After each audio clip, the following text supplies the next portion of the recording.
भारतीय भारतीय जनता पार्टी का जो नेचर और चरित्र है वो बिना संवाद से लोकतंत्र चलाने का है।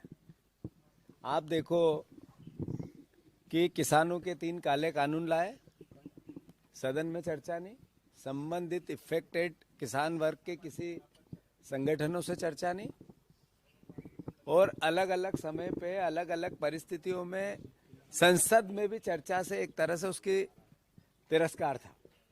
ऐसे ही जब ये हिट एंड रन का कानून लाए तब संबंधित ट्रांसपोर्टर थे उनसे चर्चा नहीं की।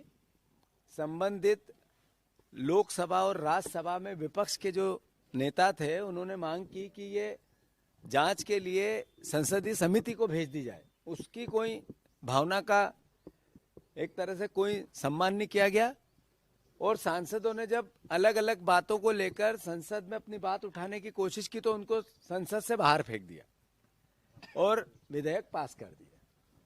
जब आप इस तरह के कानून लेके आते हैं तो जिन संबंधित पक्ष होता है, जो इफेक्टेड पक्ष होता है, उसके व्यवस्था को भी आपको समझना पड़ता है। क्या जिस जिस देश में ये कानून है वहाँ के ड्राइवरों की, ट्रांसपोर्टरों की इनकम ऑफ सोर्स इतना है जितना वहाँ था? क्या परिस्थिति है कि वहाँ का जो लिविंग स्टैंडर्ड है ड्राइवरों का क्या हमारा है क्या? 8,000 रुपये में यहाँ ड्राइवर काम करता है, 15,000 रुपये तक यहाँ काम करता है, 25,000 रुपये अंतिम तनख्वाह होती है ड्राइवरों की। बहुत हो जाए, इस महंगाई के दौर में उसका काम नहीं चल सकता है। तो शासन एक पक्ष ही देखता है, दूसरा क्यों नहीं देखता है? कानून लाने से पहले संवाद होना चाहिए, वो भारतीय जनता पार्टी के चरित्र में नहीं है। फिर जब ये कानून आ रहा था, पता था कि इसका विरोध होगा, तो हमारी मध्य प्रदेश की सरकार ने क्या किया? जो लोग परेशान हो रहे हैं, आज पूरा देश प्रदेश जाम है। आप जबलपुर में कैबिनेट कर रहे हो, आप पूरे प्रदेश में कैबिनेट करना चाहते हो, स्वागत है, पर पूरा प्रदेश जाम है, इसके लिए क्या कर रहे हो?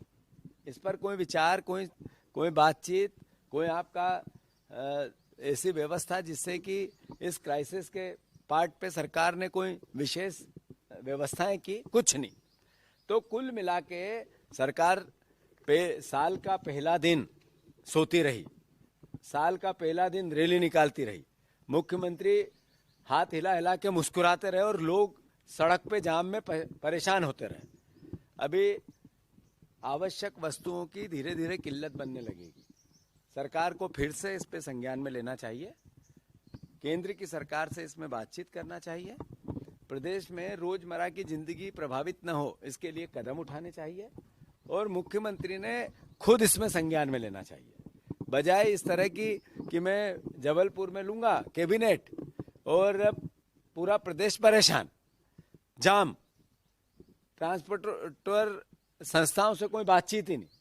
मैं मानता हूं ट्रांसपोर्ट कमिश्नर नहीं है, एपीएस ट्रांसपोर्ट नहीं है, एक तरह से सब काम चलाऊ व्यवस्था, ये अपने आप में अपरिपक्वता की निशानी है। तो सरकार ने इस पे ध्यान देना चाहिए, मुख्यमंत्री ने ध्यान देना चाहिए, लोगों को परेशानी न हो, ये कांग्रेस पार्टी सरकार से मांग करती है।